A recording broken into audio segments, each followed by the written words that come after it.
Selamat siang Sobat LPMP Bubble.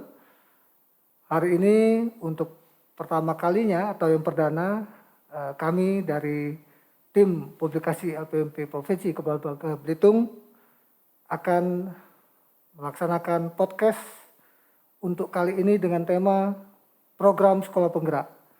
Sudah hadir bersama saya narasumber kita Bapak Edward SSMPD. Beliau adalah koordinator fungsi fasilitasi peningkatan mutu pendidikan dan juga sebagai penanggung jawab program sekolah penggerak di LPMP Provinsi Kepulauan Bangka Belitung. Apa kabar Pak Edward? Alhamdulillah baik Pak Hasan. Hari ini gimana Pak? Mungkin penuh ya aktivitasnya, terutama terkait dengan sekolah penggerak? Ya, sekarang kita sudah di program sekolah penggerak ini sudah memasuki angkatan kedua. Angkatan kedua ya? Jadi mulai dari proses sosialisasi dan akan dilanjutkan nanti dengan pendaftaran calon kepala sekolah penggerak. Baik, jadi pemirsa, jadi itu sekilas yang disampaikan Pak Edward. Nah, nanti kita akan melakukan tanya jawab sehingga mungkin pemirsa akan tahu apa sih sekolah penggerak itu dan bagaimana langkah-langkahnya dan apa nanti keuntungan dan manfaatnya. Mari kita mulai. Ya, Pak Edward mungkin selama dari 2020 sampai 2001 kan sudah bergema dari Kemendikbudristek untuk yang namanya program sekolah penggerak. Apa sih sebenarnya sekolah penggerak itu Pak Edward? Iya, sekolah penggerak itu sekolah yang difokuskan untuk pengembangan hasil belajar siswa secara holistik dengan mewujudkan profil pelajar Pancasila yang mencakup kompetensi kognitif ya. Kompetensi kognitif itu meliputi literasi, numerasi, kemudian juga non kognitif. Jadi yang non kognitif itu ke arah karakter. Gitu. Jadi sekolah penggerak ini untuk programnya itu diawali dengan penguatan sumber daya manusia. Sumber manusianya. Nah, berarti kan itu sudah menjadi program Pak ya? Betul. Nah, bagaimana Pak caranya sekolah agar bisa menjadi sekolah penggerak? Iya, untuk menjadi sekolah yang ikut melaksanakan program sekolah penggerak itu memang diawali dengan adanya komitmen baik itu pemerintah daerahnya, kepala sekolahnya, kemudian aparatur yang terkait dengan pendidikan di masing-masing daerah itu untuk meningkatkan kualitas pendidikan di daerahnya. Jadi diawali dari kementerian itu menetapkan daerahnya, daerah mana saja, kemudian juga dilanjutkan nanti dengan penetapan calon sekolah penggerak.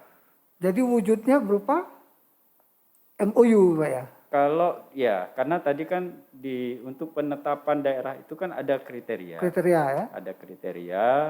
Jadi kriteria utamanya itu adalah adanya komitmen pemerintah daerah, kepala pemerintah daerahnya, bupati, wali kota, gubernur, untuk melaksanakan program-program yang ada di program sekolah penggerak itu. Jadi sebagai penanda ya bisa dikatakan bentuk komitmen itu dalam bentuk nota kesepahaman ya, antara pemerintah daerah, Pak Bupati atau Wali Kota atau Pak Gubernur dengan kementerian.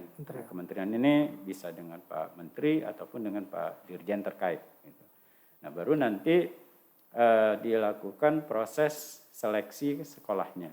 Jadi setelah itu ada kesepakatan. Baik. Nah mungkin yang selama ini jadi banyak pertanyaan orang Pak, itu kan sebelum program sekolah penggerak sudah banyak program-program unggulan yang terkait dengan sekolah. Iya. Nah apakah sekolah penggerak ini nanti sama nggak dengan program sekolah model atau sekolah rujukan Pak? Iya, ada kesamaan dan juga ada perbedaan. Gitu ya. Kesamaannya kedua jenis sekolah binaan itu ada intervensi. Ada intervensi dari pemerintah maupun dari pemerintah daerah. Ya. Kalau kemarin di sekolah rujukan, yaitu sekolah rujukan, sekolah model, sekolah berstandar nasional, sekolah rintisan sekolah berstandar internasional, itu kan jelas dalam pelaksanaan operasional pendidikannya sekolah-sekolah itu diintervensi oleh pemerintah daerah. Pemerintah daerah. Nah, baik itu melalui penguatan sumber daya manusianya, kemudian juga dalam bentuk bantuan-bantuan pemerintah. Gitu. Nah, perbedaannya dengan sekolah penggerak, kalau sekolah penggerak ini intervensinya bersama. Jadi dalam proses intervensinya pemerintah itu melibatkan juga pemerintah daerah. Nah, oleh karena itu ditandai tadi dengan perlunya ada komitmen tadi, komitmen bersama antara pemerintah dengan pemerintah daerah. Karena MOU tadi Pak ya? MOU tadi dan ya MOU yang jelas itu. Karena dalam pelaksanaan program-program yang ada di program sekolah penggerak itu memang akan dibiayai secara bersama. Melalui kewenangannya masing-masing. Ya. Nah, jadi perbedaannya di situ, Pak. Jadi dalam proses dalam proses intervensinya itu tidak hanya oleh pemerintah. Nah, kalau yang tadi, yang 2 program sebelumnya, yang tadi saya katakan jenis sekolah model, sekolah rujukan, itu hanya pemerintah. Pemerintah daerah nggak ikut gitu. Secara jangka waktunya, Pak? Untuk program ini, jadi untuk intervensinya itu dilakukan intervensi itu selama 3 tahun. Oh, 3 tahun ya? Jadi selama 3 tahun itu diintervensi ada 5 bidang yang diintervensi itu intervensi untuk pendampingan asimetris. Jadi pemerintah memberikan pendampingan kepada pemerintah daerah untuk melakukan intervensi-intervensi yang diperlukan. Kemudian penguatan SDM. Jadi karena pelaksana pendidikan ini kan pasti sumber daya manusianya, gurunya, kepala sekolahnya. Oleh karena itu di SDM-nya ini harus diperkuat dulu. Apakah itu dalam bentuk bimbingan teknis, apakah itu dalam bentuk pendampingan. Nah, kemudian program yang intervensi yang berikutnya itu adalah pembelajaran, penguatan pembelajaran. Nah, untuk program sekolah penggerak ini untuk pembelajarannya itu menggunakan pembelajaran dengan paradigma baru. Nah, jadi pembelajaran dengan paradigma baru ini benar-benar berorientasi kepada kebutuhan peserta didik. Jadi peserta didik itu apa sih yang mereka butuhkan gitu. Nah, berangkat dari situlah nanti pelaksanaan pembelajaran, asesmennya itu dilakukan. Itu yang intervensi yang kedua. Intervensi yang ketiga itu digitalisasi sekolah. Jadi program-program yang ada di sekolah ini, baik guru, kepala sekolahnya, ini memang harus dibiasakan, harus ditingkatkan kompetensinya dan dibiasakan untuk melaksanakan operasionalisasi pendidikan itu berbasiskan online, berbasiskan digital. Ya. Nah, kemudian satu lagi intervensi yang ada di dalam program ini perencanaan berbasis data. Jadi memang di program sekolah penggerak ini penyusunan rencana kerja sekolah, baik itu RKT, kemudian RPJMD-nya, RPJM untuk sekolah dan juga RPJP untuk sekolah, ini memang kita berbasiskan data. Jadi tidak berdasarkan fenomena, tetapi memang harus berbasiskan data, supaya memang perencanaan yang disusun itu memang diharapkan bisa mengobati persoalan yang ada di sekolah tersebut. Jadi bisa dikatakan kalau secara umum kesamaannya banyak, tetapi secara khusus memang ini lebih signifikan ya Pak perbedaannya. Karena jangka waktunya ya jelas ya selama 3 tahun, kemudian intervensinya juga sangat spesifik ya gitu. Baik, jadi Pak, diharapkan paling tidak dalam waktu 3 tahun itu ada perubahan dari sisi kualitas operasionalisasi pendidikan di sekolah. Nah, terus ada lagi Pak, istilah Center of Excellence. Ya. Itu apa tuh? Apakah sebenarnya sesuatu yang sama dengan sekolah penggerak atau bagaimana Pak? Ya, dalam bentuk program Center of Excellence dengan sekolah penggerak ini ada sedikit perbedaan. Karena Center of Excellence ini diperuntukkan, dikhususkan kepada SMK. Berarti jenjang yang beda ya? Jenis yang berbeda. Jenis yang beda. Jenjangnya kalau jenjangnya ya setara dengan jenjang SMA, SMA, tetapi dia jenisnya kan kejuruan. kejuruan. Nah, sedangkan sekolah penggerak ini mulai yang sifatnya sekolah umum. Mulai dari TK, SD, SMP, SMA dan SLB. SMA, LCB ya. SLB. Hanya yang tadi yang Center of Excellence itu ada di SMK. Di SMK. Jadi SMK dia menentukan satu program keahlian yang ada di SMK itu untuk dijadikan sebagai pusat keunggulan. Nah, diharapkan dengan melalui program keahlian yang ada di SMK ini bisa dia lebih spesifik ya? Lebih spesifik. Dengan industri gitu Pak ya? Betul. Jadi mulai dari perumusan kurikulum bersamanya, pelaksanaan proses pelatihan peserta didiknya, praktek kerja industri. Nah, itu memang lebih spesifik di situ untuk SMK. Baik. Nah, kalau rujukan, kalau penggerak ini kan untuk sekolah yang umum. Baik Pak. Nah, biar makin jelas Pak, kan program Kemendikbudristek juga bisa dikatakan sangat dinamis ya saat ini. Apalagi Mas Nadiem, Menteri kita itu sangat itu yang dengan namanya kata penggerak itu ya Pak ya. Iya. Ada juga yang namanya tuh program guru penggerak Pak. Nah ini bagaimana Pak? Bedanya apakah nanti tumpang tindih? Karena kan sekolah penggerak nih. Tapi ada guru penggeraknya juga. Itu bagaimana Pak? Betul. Ini sering rancu masyarakat kita memaknai program guru penggerak dengan program sekolah penggerak. Jadi kalau program guru penggerak ini ditujukan kepada upaya peningkatan kompetensi guru terkait dengan kepemimpinan pembelajaran. Jadi ini lebih kepada gurunya. Pada gurunya. Jadi lebih kepada peningkatan kompetensi kepemimpinan pembelajaran. Gurunya. Sementara kalau program sekolah penggerak ini sekolahnya. Jadi kalau tadi guru itu lebih sifatnya individu ya karena guru. Tetapi nanti seluruh unsur sekolah berarti ya. Kalau untuk program sekolah penggerak ini seluruh unsur yang ada di sekolah mulai dari SDM-nya, sumber daya prasarananya, sumber daya pembiayaannya itu memang difokuskan untuk merumuskan pencapaian untuk mencapai profil pelajar Pancasila. Karena sekarang ini kan yang menjadi visi pemerintah pendidikan di Indonesia itu untuk mewujudkan Indonesia maju yang berdaulat, mandiri, berkepribadian melalui terciptanya profil pelajar Pancasila. Nah, profil pelajar Pancasila itu sendiri yaitu ada 6 komponen. Pertama, ketakwaan kepada Tuhan Yang Maha Esa, kemudian bergotong royong, kemudian mandiri, kemudian bernalar kritis, kemudian kebinekaan yang global, dan yang terakhir itu kreatif. Kreatif ya. Itu yang ingin kita capai melalui program sekolah penggerak ini. Nah, masih kita terkait dengan makna dan juga perbedaan dari sekolah penggerak ini Pak. Ada juga yang namanya organisasi penggerak, gitu, Pak. Betul. Nah, ini bagaimana juga Pak kaitannya? Iya. Apakah ini nantinya akan menjadi suatu kolaborasi atau bagaimana, Pak? Iya. Memang di dalam gerakan Merdeka Belajar itu ada beberapa program mulai dari tadi ya, sekolah penggerak, guru penggerak, ada organisasi penggerak. Ya. Nah, jadi memang ada perbedaan juga.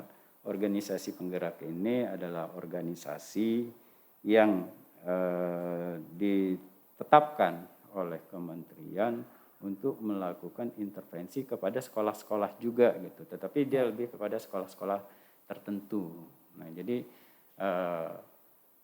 untuk intervensinya melalui organisasi tersebut. Ya, jadi dia di luar dari sekolah-sekolah yang menjadi sekolah penggerak. Apakah programnya sama Pak yang diberikan oleh melalui sekolah penggerak dan oleh organisasi penggerak Pak? Iya, ada kesamaan, tetapi memang dalam proses intervensinya itu kan agak berbeda ya. Kalau program sekolah penggerak ini intervensinya itu langsung dari pemerintah. Dari pemerintah melalui Kemdikbud secara langsung. Kemudian dan juga melibatkan pemerintah daerah. Tapi kalau organisasi penggerak ini enggak. Jadi itunya oleh organisasi penggerak tersebut. Ya. Iya, betul. Baik Pak Edward. Nah sekarang ini yang makin menarik nih. Kita akan masuk ke tahapan seleksinya Pak. Jadi kan ini juga banyak yang di pertanyaan-pertanyaan melalui media sosial kita ya Pak ya. Bahkan juga melalui layanan WA kita dan juga mungkin pertemuan-pertemuan ya Pak ya. Yeah. Bagaimana sih mau untuk menjadi mengikuti ditetapkan sebagai pelaksana program sekolah penggerak. Nah kita mulai dari kabupaten kota yang diseleksi itu. Bagaimana itu Pak? Jadi mekanismenya gini. Jadi Kementerian Pendidikan ini menetapkan kabupaten yang akan melaksanakan program sekolah penggerak tersebut. Ya bisa kita katakan kabupaten penggerak lah. Jadi kabupaten ini nanti ditetapkan dulu oleh kementerian dengan kriteria-kriteria yang tadi saya sampaikan. Ya. Kemudian untuk menetapkan sekolah yang akan menjadi sekolah penggerak ini tidak ujuk-ujuk langsung sekolahnya yang ditetapkan dengan kriteria tertentu. Misalnya kalau kemarin kan di program sekolah rujukan, sekolah model, dia ada kriteria sekolah yang bisa ditetapkan sebagai sekolah rujukan atau sekolah penggerak. Nah, tetapi kalau program sekolah penggerak ini proses penetapannya itu diawali dengan melalui seleksi kepala sekolahnya. Ya. Jadi kepala sekolahnya yang diseleksi lebih dulu. Ya. Yang lulus ambang batas minimal itu nanti menjadi calon kepala sekolah penggerak. Ya. Nah, jadi mereka diseleksi dan seleksinya itu melalui 2 tahap. Ya. Mulai dari tahap 1 itu melibatkan ada mengadakan soal IC yang berbasiskan kepada kurikulum vitae. Di kurikulum vitae itu ada pengalaman dan segala macam. Nah, jadi nanti ada pertanyaan-pertanyaan di IC dan itu dijawab oleh kepala sekolah. Dan nanti dilanjutkan dengan yang tahap kedua. Jadi di proses tahap kedua ini itu bisa dia berbentuk wawancara ya? Berbentuk wawancara dan juga berbentuk pertanyaan, menjawab pertanyaan. Dan baru nanti setelah itu lulus, dianggap lulus oleh, dan itu yang menyeleksi itu ada tim khusus yang dibentuk oleh kementerian. Jadi kepada semua sekolah dari TK, SD, SMP, SMA, SLB, negeri maupun swasta untuk di daerah di kabupaten yang sudah ditetapkan sebagai kabupaten penggerak itu harus mendaftar. Itu ada juga ini enggak Pak? Keterampilan mengajar mungkin dari ini ya? Iya. Di dalam seleksi tadi? Betul, karena kepala sekolah itu kan nanti dia akan menjadi pemimpin pembelajaran di sekolahnya. Oleh karena itu ya memang yang menjadi titik fokus dalam seleksi itu ya kemampuan kepala sekolah itu dalam mengelola pembelajaran. Ya. Baik. Nah kriteria tadi Pak, kan di awal tadi Bapak bilang bahwa untuk sekolah penggerak ini kan sebenarnya umum Pak ya, dari TK, SD, SMP, SMA ya. Betul. Nah itu sebenarnya sama nggak Pak kriterianya itu? Ada perbedaan nggak? Kalau kriterianya secara umum sama ya?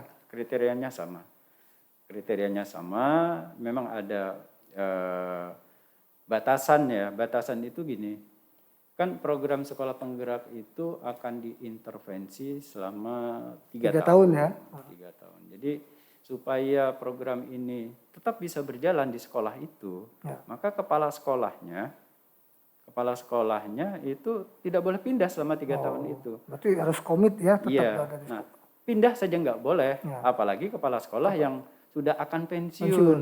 Jangan sampai nanti programnya masih berjalan tapi berganti kepala sekolah. Nah, itu juga akan berdampak buruk lah terhadap implementasi program tersebut. Dan tadi saya lupa, memang salah satu tuntutan dalam nota kesepahaman antara kementerian dengan pemerintah daerah itu adalah komitmen pemerintah daerah untuk tidak merotasi atau memutasi sekolah. Gitu ya? Iya, memutasi kepala sekolah itu selama 3 tahun itu. Jadi harus mantap untuk menjalankan program itu. selama 3 tahun itu kan nanti akan kita evaluasi. Ya. Perubahannya itu sampai di mana. Jadi kalau dia ganti kepala sekolah di tengah jalan, Ya. ya kita nggak bisa ngukur. Ya. Apa namanya, perubahan yang terjadi. Perubahan yang terjadi. Karena di program sekolah penggerak ini, kita berharap dalam 1 tahun, 2 tahun, sampai dengan akhirnya 3 tahun, itu ada perubahan kualitas pembelajarannya, kualitas pengelolaan pendidikan lah di sekolah itu, secara bertahap. Yang tadinya misalnya sekolah itu ada di tahap 1, paling tidak setelah diintervensi melaksanakan program-program yang ada di sekolah penggerak ini, dia menjadi naik level ya Pak. Naik ke tahap 2 atau ke tahap 3 atau langsung ke tahap 4 gitu. Tetapi jelas ini ada perubahannya. Nah, ini kembali kalau dia dirotasi di tengah jalan itu akan sulit kita untuk mengukur perubahan yang terjadi tersebut. Capaiannya tidak bisa diukur dengan baik. Nggak bisa diukur, ya. Karena kan apa yang sudah dimulai oleh kepala sekolah yang lama mestinya itu kan diteruskan. Nah, itu bisa berbeda nanti. Bisa berbeda nanti. Ya, karena gaya kepemimpinan, kewawasan dan lain sebagainya itu bisa berbeda antara kepala sekolah yang lama dengan yang baru. Nah, sekarang kita ingin ngulik-ngulik dikit terkait anggaran ya Pak. Iya. Nah, ini kan yang paling asik nih, anggarannya gimana nih? Nah, itu sebenarnya untuk pembiayaan itu Pak, itu apakah memang khusus dibayar melalui APBN atau Pemda atau bagaimana itu Pak? Iya, salah satu bentuk kolaborasi antara pemerintah dengan pemerintah daerah itu sebenarnya juga mencakup ke anggaran ya. Mencakup ke anggaran. Jadi ada bantuan ataupun ada supporting pembiayaan itu dari APBN melalui Kemdikbud, ada juga melalui APBD.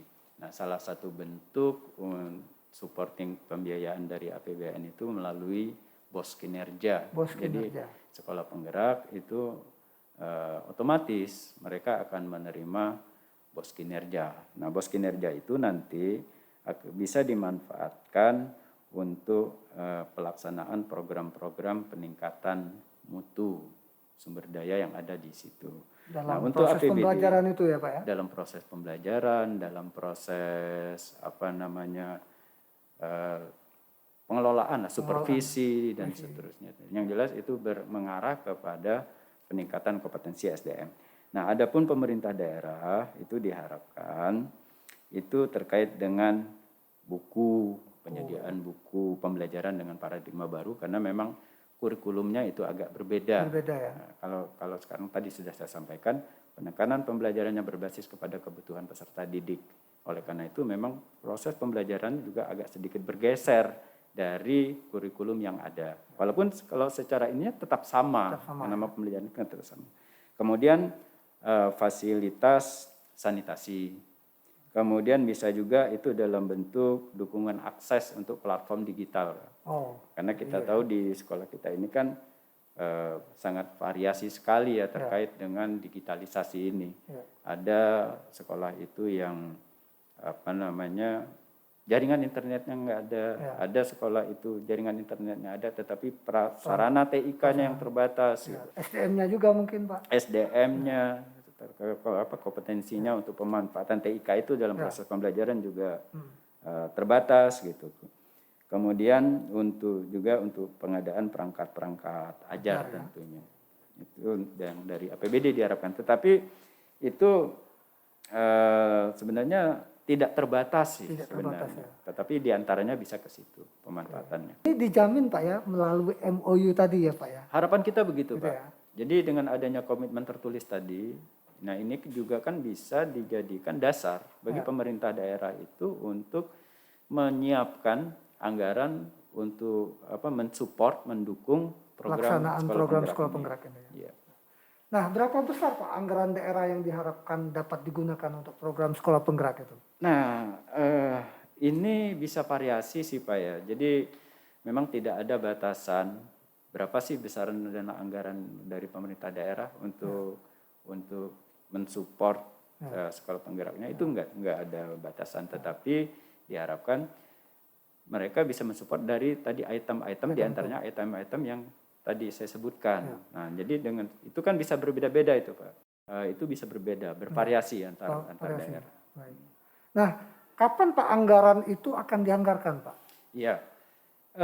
Untuk tahun 2021 ini memang untuk pelaksanaan program-program sekolah penggerak ini masih dibiayai oleh APBN. BBM. Masih oleh APBN. APBN dulu ya. Ya, belum melibatkan anggaran dari daerah. Untuk yang angkatan 1 ini Pak ya? Untuk yang tahun 2021. Tahun Pak. 2021. 2021. Nah, diharapkan mulai tahun 2022 khususnya untuk yang angkatan 1 karena angkatan 1 ini kan sudah dimulai programnya itu dari bulan Februari ya. Nah, sampai sekarang artinya itu sudah ada kegiatan-kegiatan di program sekolah penggerak itu yang sudah jalan dan itu semuanya dibiayai oleh APBN. Nah, diharapkan mulai 2021 pemerintah daerah ini sudah mempersiapkan anggaran untuk mendukung program ini. Nah, ada yang menjadi catatan ya, mungkin yang perlu digarisbawahi tadi Pak Edward katakan di awal bahwa program ini khususnya terkait dengan penguatan SDM di sekolah. Ya, ini kan yang menjadi tolok ukur mungkin Pak ya nanti ya dari pencapaian keberhasilan program sekolah penggerak ini ya. Ya. Nah, siapa saja Pak nanti yang akan dilatih dan didampingi dari sekolah untuk program sekolah penggerak ini? Iya. Untuk penguatan ya kalau di tadi ya jenis intervensi yang ada 5 tadi itu kan di penguatan SDM. Nah, artinya di sini semua SDM yang ada di sekolah itu mulai dari kepala sekolahnya, gurunya, kemudian tenaga kependidikan, termasuk pengawas pembinanya juga Pak ya? Pengawas pembina dan penilik kalau Penilik, untuk ya? TK PAUD. TK PAUD ya. Ini merupakan keharusan. Karena nanti kalau mereka tidak diikutsertakan dalam program penguatan SDM-nya, ya bagaimana mereka bisa melakukan tugas dan fungsinya gitu. Karena tadi saya sampaikan ini program sekolah penggerak ini agak sedikit berbeda dengan sekolah yang secara pada umumnya begitu. Nanti yang mendampingi nanti siapa Pak? Untuk proses pendampingan, pembimbingan dan pendampingan sekolah penggerak ini, Kemdikbud itu akan sekarang sedang dalam proses ya, sudah memulai melaksanakan seleksi pelatih ahli. Pelatih ahli. Jadi pelatih ahli inilah nanti yang akan memberikan bimbingan, pendampingan terhadap sekolah-sekolah penggerak. Apa itu Pak pelatih ahli? Siapa yang bisa menjadi pelatih ahli? Ya, pelatih ahli ini bisa dia pengawas, bisa dia widya suara, bisa dia dosen yang memang di pendidikan. Karena mereka harus memahami nanti komponen-komponen yang ada di sekolah yang memang perlu untuk diintervensi, yang perlu untuk ditingkatkan kualitasnya. Jadi ini mereka tidak ujuk-ujuk Pak. Jadi setelah lulus seleksi sebagai pelatih ahli, mereka diberikan pelatihan. Diberikan pelatihan hampir berapa ya? Itu saya nggak hafal persis. Jadi itu diseleksi juga ya Pak ya pelatih ahli? Diseleksi dulu Pak. Diseleksi dulu. Jadi setelah lolos seleksi baru dilatih. Jadi mereka dilatih memang untuk membantu sekolah penggerak untuk melaksanakan program-program peningkatan mutunya. Selain pelatih ahli ada yang lain Pak untuk mendampingi? Iya, ada. Jadi kalau pelatih ahli itu dia sudah dibagi nantinya, satu orang pelatih ahli ini dia akan membina ada beberapa sekolah. Gitu ya. Nah kemudian di samping itu ada yang namanya instruktur nasional, kemudian juga ada pendamping, dan mereka ini memang sudah dilatih untuk itu. Jadi untuk bidang-bidang tertentu seperti instruktur nasional itu lebih kepada bagaimana kurikulumnya, bagaimana operasionalisasi pembelajaran dengan paradigma baru itu yang beserta komponen yang ada di dalamnya itu melalui instruktur dan itu bentuknya bisa dia dalam bentuk bimbingan teknis, BIMTEK, bisa juga dalam bentuk pendampingan. Karena kalau di dalam sekolahnya sendiri Pak itu yang para pembelajar guru itu? Betul. Jadi untuk menjadi agen di masing-masing sekolah, khususnya itu terkait dengan pembelajaran dan juga pengelolaan pembelajaran di sekolah itu. Di sekolah itu dibentuk komite pembelajaran. Komite pembelajaran ya. Nah, jadi melalui komite pembelajaran inilah nantinya diharapkan ada perluasan pemahaman dan keterampilan guru itu dalam mengelola pembelajaran. Nah, komite pembelajaran itu siapa, Pak? Ya. Itu bagaimana membentuknya? Betul. Jadi komite pembelajaran itu terdiri dari kepala sekolah, pengawas kepala sekolah dan guru, Pak. Oh gitu. Ya, Berarti jadi terlibat juga ya pengawasnya, Pak ya? Terlibat, Pak. Karena tadi saya katakan kalau pengawasnya nggak dilibatkan nanti mereka nggak akan bisa melakukan tugas kepengawasannya untuk sekolah itu. Apalagi untuk supervisi klinis, supervisi akademik ya. Karena di situ kan ke pembelajaran dan pembelajarannya itu ada sedikit perbedaan dengan pembelajaran yang ada di kurikulum 2013. Nah, jadi komite pembelajaran ini guru ini karena program sekolah penggerak ini dimulai di kelas awal, Pak. Jadi awal, kalau ya? SD itu kelas 1 dan kelas 4. Oh, gitu. Kemudian SMP itu di kelas 7. Kelas 7 ya. SMA itu di kelas 10. 10. Ya, di kelas 10. Nah, jadi memang sementara ini komite pembelajaran kalau dari gurunya ya, itu adalah guru-guru yang mengajar di kelas itu. Baik itu guru kelas kalau untuk SD maupun guru mapel kalau untuk di SMP SMA. Nah, kalau kita harapkan, Pak ya, kan tadi di awal diinformasikan untuk tahun ini kita sudah berjalan itu adalah Kabupaten Bangka Barat, Pak ya. Betul. Dan kemudian untuk tahun 2022 yang sekarang sedang berlangsung seleksinya itu sudah ditetapkan Kabupaten Bangka Tengah dan Belitung, Pak ya. Iya. Insya Allah ini kita harapkan bisa berjalan, Pak. Nah, Betul. tapi apakah ada nanti, Pak, evaluasi terhadap pelaksanaan ini nantinya, Pak? Iya. Itu bagaimana nanti bentuknya? Betul. Jadi gini, Pak. Jadi Kemdikbud itu sudah mengembangkan sarana untuk pelaksanaan evaluasi bagi program sekolah penggerak ini melalui program manajemen office. Jadi melalui program manajemen office ini kita LPMP kemudian ini disusun secara berjenjang. Jadi untuk memudahnya program manajemen office ini saya singkat PMO gitu ya. Nah, PMO ini disusunnya itu secara berjenjang, mulai dari daerah, kemudian provinsi dan sampai tingkat pusat. Nah, melalui program ini kita menyampaikan laporan sejauh mana program-program yang ada di sekolah penggerak ini yang sudah berjalan, kemudian kendala dan solusinya itu seperti apa. Nah, jadi dari PMO ini memang ada kendala-kendala dan kendala itu sangat bervariasi, Pak. Jadi kalau kendala itu bisa diatasi di tingkat sekolah, itu di tingkat sekolah saja gitu.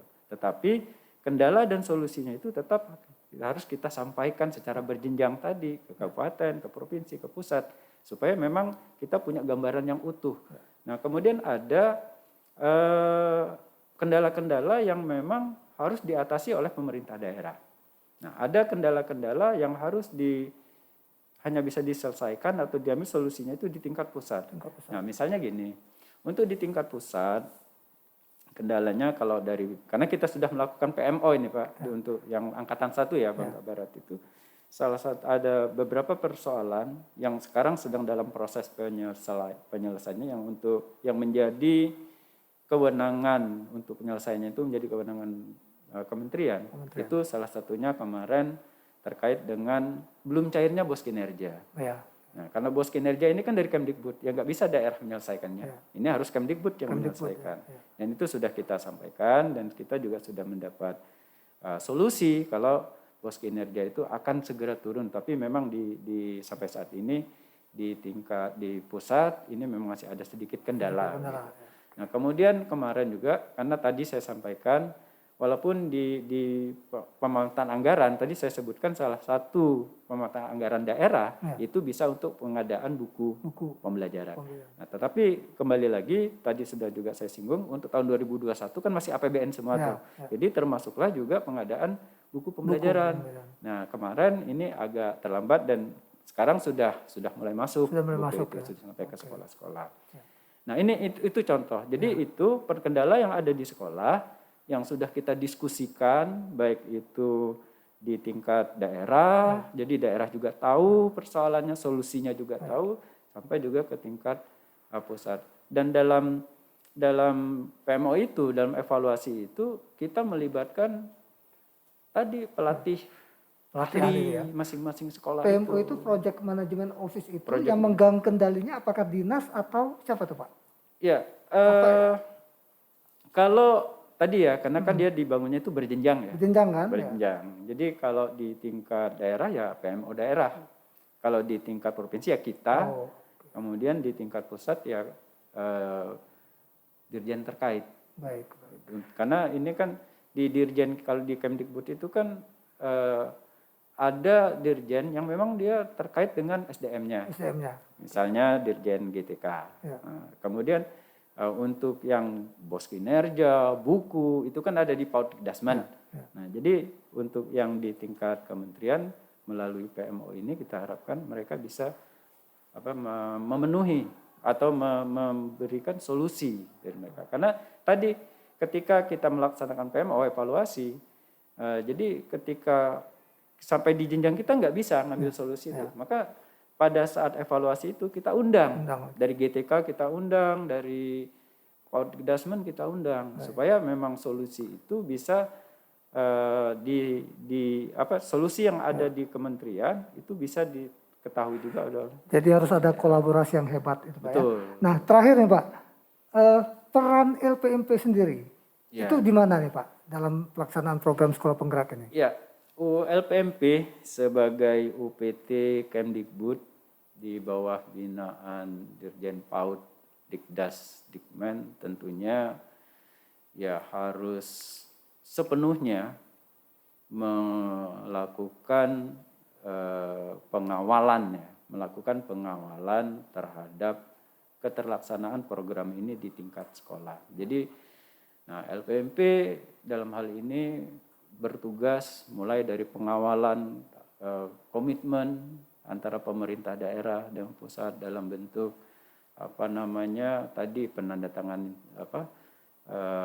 nota kesepahaman dan seterusnya. Kemudian juga dalam pelaksanaan programnya, karena kita sama-sama tahu dengan jumlah yang begitu banyak sekolah penggerak, jadi kita juga melakukan dukungan dalam bentuk kegiatan-kegiatan, ya kegiatan yang berkaitan dengan peningkatan kompetensi, apakah itu kompetensi guru dalam bentuk in-house training oleh sekolah penggerak melalui komite pembelajaran tadi, kita pantau, kita dampingi mereka melaksanakan IHT-nya. Kemudian juga dalam bentuk pengembangan kurikulum operasional sekolah penggerak. Nah ini juga kita support, tidak hanya SDM yang kita support, artinya kita tidak hanya mendampingi mereka, tetapi juga kita support dengan bantuan-bantuan seperti konsumsi kegiatan, kemudian juga karena sekarang di masa pandemi ini kita bantu juga dengan prokes fasilitas prokesnya supaya memang kegiatan workshop itu bisa berjalan.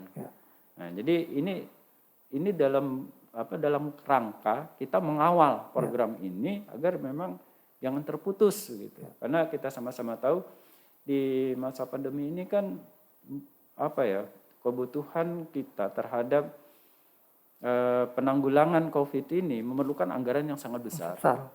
Bukan hanya kita di kementerian yang mengalami refocusing anggaran, tetapi juga di daerah gitu. Tentunya kalau kita biarkan, kita hanya menunggu gitu, khawatirnya program ini nggak akan jalan.